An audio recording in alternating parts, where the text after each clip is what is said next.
Hello everyone, welcome to the UFC Fight Night Vera versus Cruz post show. Now, just to get into everything, we had such an exciting night of fights. From the prelims, the main prelims to the main card, there was a lot of excitement, a lot of great fights, and it ended with an excellent main event. So just getting into the main event, Marlon Chito Vera versus Dominic Cruz. Now this fight went extremely well for Cruz first two rounds. I would say the second round, Cruz just completely dominated. I actually gave him the first two rounds. Getting into the third round, I thought Vera came out a little stronger. He's usually a very slow starter. I thought he put on a pretty good performance in the third round. I gave Vera the third round. And in the fourth round, Cruz still had that intense pace. It was going back and forth. It just seemed like throughout the fight, Cruz had a lot of output. He was landing more shots. But every time Vera connected on something, he just dropped Dominic Cruz. It seemed like it was happening more and more throughout the fight, especially the later we got into the fight. But Cruz held up his own, I thought, for the most part. Considering his age and where he's at in his career, I thought Dominic Cruz put in a great performance. And we got to the fourth round, and Vera just countered, hits Cruz with the leg kick to the face. It looked like it broke his nose, dropped him. He was out cold. Herb Dean stops the fight. Marlon Chito Vera wins. Now, that was a huge victory for Marlon Chito Vera. I think this is something where now he needs to seriously be considered for a title shot. I mean, who else is there left for him to fight? I guess we have to see the way things go with the card coming up in October. Let's see how Aljamain Sterling does if he's able to retain his title. Not sure. I know we have Sean O'Malley against Peter Yan, so we'll see how that goes. But Marlon Chito Vera is making noise, and I think he deserves a title shot within the next 6 months. I think he deserves it. What a great performance. And for Dominic Cruz, he's still very competitive. That's one of the best fighters, and he put up a great performance. He held his own for 4 rounds for the most part until he got the kick to the head and got knocked out. But great fight, great performance. Now the next fight, the co-main event that I want to talk about, David Onama versus Nate Landwehr. This was a very intense fight. Possible Hall of Fame fight. That's how good this fight was. Opening round, I thought David Onama won. He was able to connect with a really intense shot.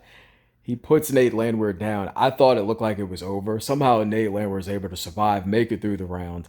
We get to the second round. Nate Landwehr starts dominating. He just completely dominates David Onama in the second round.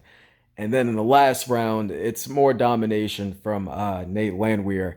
Then, like the last 10 seconds, David Onama almost gets a knockout. The bell rings. Saved by the bell. Great fight. Nate Landwehr, he won the crowd over. He was putting on a great performance.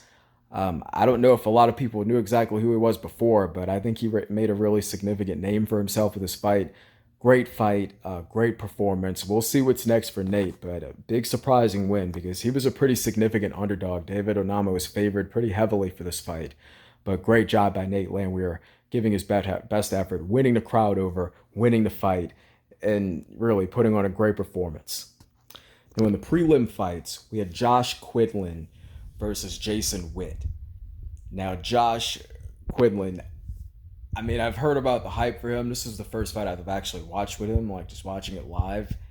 He just hit Jason Witt with a perfect left hook and just knocked him out cold. What a vicious shot. Hits him, knocks him out, and even had the respect to not even jump on top. He could have maybe landed one more, but he saw he was out cold, and he got the job done. So I'm expecting pretty big things for Josh Quinlan going forward. That was a huge win. What a significant way to cap it off. I know a lot of people expected him to get some form of knockout, but the way he did it, the fashion he did it, first round knockout against someone who has such a good wrestling background. Great performance for Josh Quinlan. We'll see what's next for him going forward.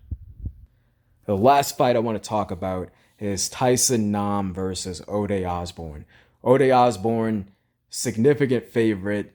I thought he was dominating in the first round. And throughout the fight, he's putting on a pretty good performance. And it looked like he just got a little too bit ahead of himself, a little too cocky.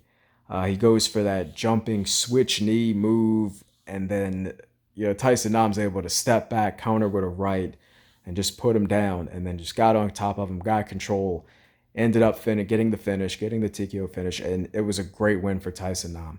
I think a lot of people were disappointed with the performance for Ode Osbourne because I think he should have won this fight.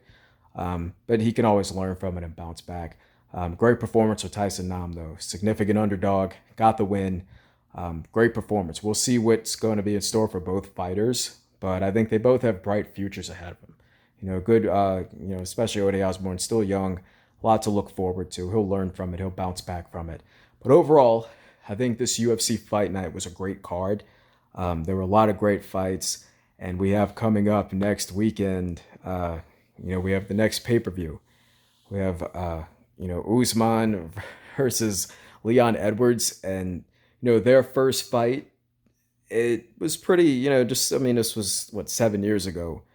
Wasn't what we expect. It wasn't, an intense sort of knockdown, drag-out fight. There was a lot of wrestling, a lot of tie-ups, a lot of grappling involved from Usman.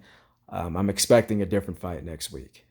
Both fighters have evolved so much since that last matchup. But Leon Edwards actually hasn't lost since that matchup against Usman. So we'll see what happens from there. But a really great card coming up next weekend. But yeah, this fight night, I thought it was a really great night. From what I heard, they set an attendance record in San Diego. It really was a good performance. Watching it on TV, it was great. So a lot of good fights to look forward to. A lot in store.